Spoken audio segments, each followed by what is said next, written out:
la République d'Allemagne a une expérience avérée en matière de conservation, de gestion de la fertilité. Et depuis longtemps, cette coopération a évolué dans des écosystèmes au Bénin qui, jadis dégradés, ont retrouvé une vitalité.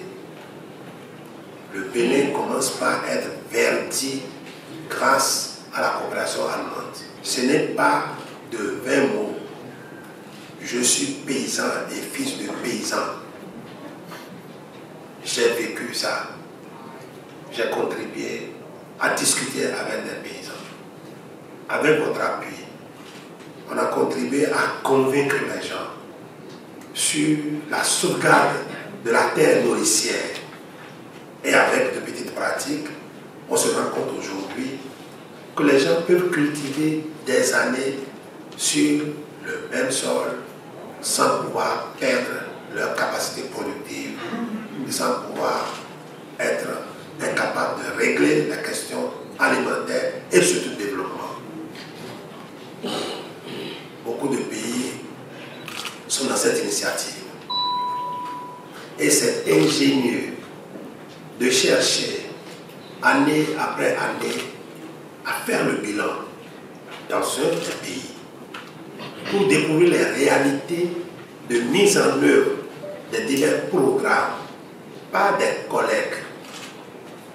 Cet atelier permettra d'échanger entre sachants, de partager les expériences vécues, de mutualiser nos peines et nos succès. C'est pourquoi point n'est besoin de faire la langue de bois ici. Je ne souhaiterais pas des présentations académiques, théoriques, qui sortent du cadre de la réalité vécue, mais des choses pratiques avec des illustrations sur ce qu'on a fait, ses faiblesses et ses points forts. Vous irez sur le terrain. Vous verrez des groupements de femmes et d'hommes qui ont accepté les différentes technologies proposées. Et aujourd'hui, on se rend compte que ces hommes et ces femmes sont heureux de vivre mieux sur une terre sans faire une agriculture itinérante. De toutes les façons, nous avons plusieurs technologies qui ont été éprouvées sur le terrain. Mieux, dans ce monde où la question d'engrais devient très difficile à régler, avec la guerre russo-ukrainienne, il est temps et grand temps de sortir de nos tiroirs les autres technologies de solutions alternatives aux engrais chimiques.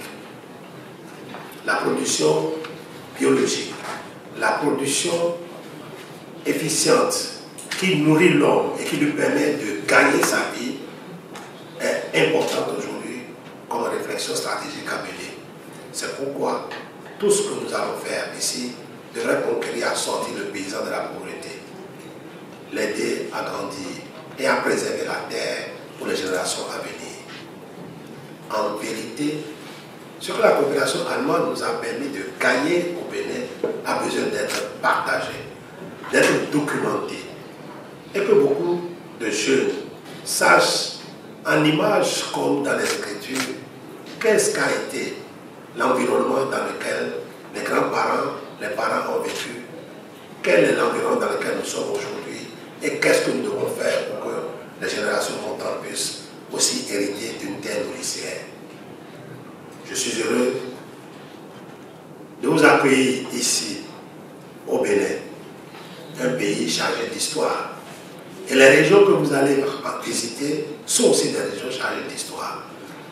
N'allez pas seulement vers les cultures, mais allez vers la culture, vers les hommes, vers l'histoire. Ressourcez-vous. Profitez aussi des mets culinaires du Bénin. Le Bénin du nouveau départ. Le Bénin rénové. Le Bénin qui se révèle à nous tous. Passez des journées agréables ici à découvrir Cotonou-la-Belle. Mais partout où vous irez, profitez des fruits de la saison. L'ananas du Bénin, pain de sucre, du plateau d'Alana. pour essayer de purifier votre sang. Le cajou, séché blanchi.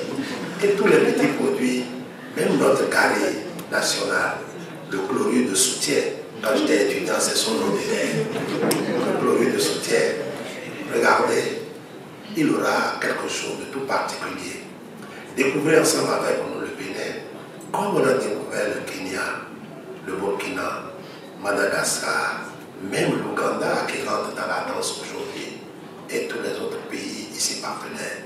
Je vous souhaite de passer un très agréable séjour au Bénin et surtout de partager, de ne pas faire économie de